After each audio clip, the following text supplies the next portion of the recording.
বিপদ যেন কাটছে না পাকিস্তানের সাবেক প্রধানমন্ত্রী ইমরান খানের।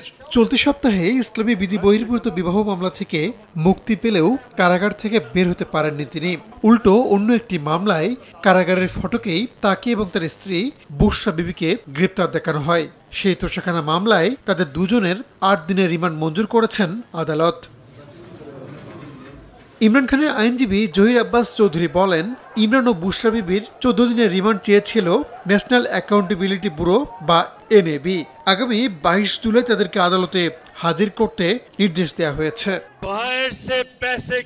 এদিন বিচারকের তীব্র সমালোচনা করেন ইমরান খান।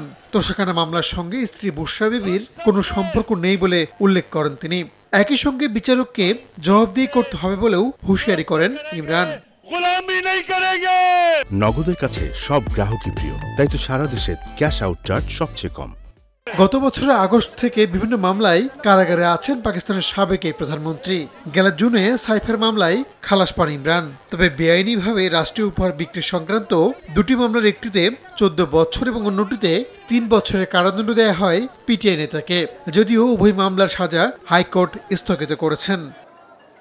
রাহানুল রানা, সময় সংবাদ।